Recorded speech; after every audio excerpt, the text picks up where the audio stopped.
ദുഃഖം അണപൊട്ടി ഒഴുകുകയാണ് അർജുൻ്റെ വീട്ടിലും കണ്ണാടിക്കൽ എന്ന ഗ്രാമത്തിലും.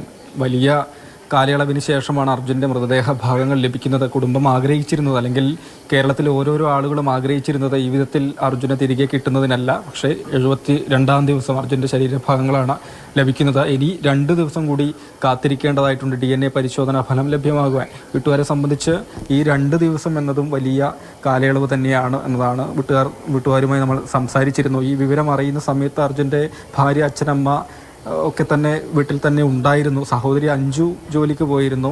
വിവരം അറിഞ്ഞ് വളരെ പെട്ടെന്ന് വീട്ടിലേക്ക് എത്തുകയാണ് ഉണ്ടായത്.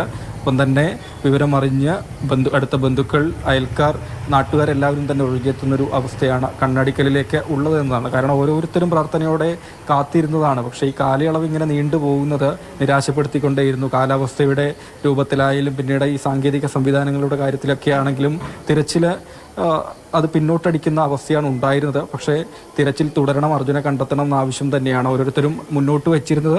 ഞാനീ പറഞ്ഞത്, പക്ഷേ ഈ വിധത്തിലല്ല, അർജുനെ കണ്ടെത്തുക എന്നാണ് എല്ലാവരും ആഗ്രഹിച്ചിരുന്നത് എന്നത് തന്നെയാണ്. അപ്പം ജനപ്രതിനിധികളടക്കം MLA വന്നു. MLA തോട്ടത്തിൽ രവീന്ദ്രൻ വീട്ടിലെത്തി കുടുംബത്തെ ആശ്വസിപ്പിച്ചു. KC വേണുഗോപാൽ MP വന്നു. അപ്പം തന്നെ വളരെ പ്രധാനപ്പെട്ട കാര്യം എന്ന് പറയുന്നത് അർജുൻ്റെ മൃതദേഹം അത് കാർവാരിൽ നിന്ന് തിരികെ കർണാടകയിലേക്ക് കൊണ്ടുവരുന്നതിനുള്ള ചിലവ് കൂടി കർണാടക സർക്കാർ വഹിക്കും എന്നതാണ്. കർണാടക മുഖ്യമന്ത്രിയെ സംബന്ധിച്ച നിർദ്ദേശം ഉത്തര കന്നഡ ജില്ലാ കളക്ടർക്ക് നൽകിയിട്ടുണ്ട്. അപ്പം നാട്ടിലെത്തിയതിന് ശേഷം ബാക്കി സംസ്കാരത്തിനുള്ള ചിലവുകളൊക്കെ സംസ്ഥാന സർക്കാർ തന്നെ വഹിക്കുമെന്ന് അറിയിച്ചിട്ടുണ്ട്. കുടുംബത്തെ ചേർത്ത് പിടിക്കുന്നുണ്ട് എല്ലാവരും. ഇതിനകം അർജുൻ്റെ ഭാര്യയ്ക്ക് വേങ്ങേരി സർവീസ് സഹകരണ ബാങ്കിൽ ജോലി നൽകിയതാണ്. കൂടുതൽ സഹായം ലഭ്യമാക്കുന്നതിനുള്ള ഇടപെടലുകൾ വേണമെന്ന ആവശ്യമുണ്ട്.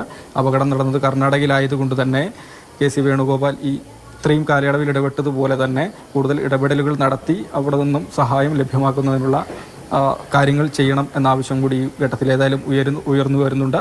ഇതും ഞാൻ ഈ പറഞ്ഞതുപോലെ വളരെ ദുഃഖകരമായ അവസ്ഥയിലൂടെയാണ് കടന്നുപോയിക്കൊണ്ടേയിരിക്കുന്നത്.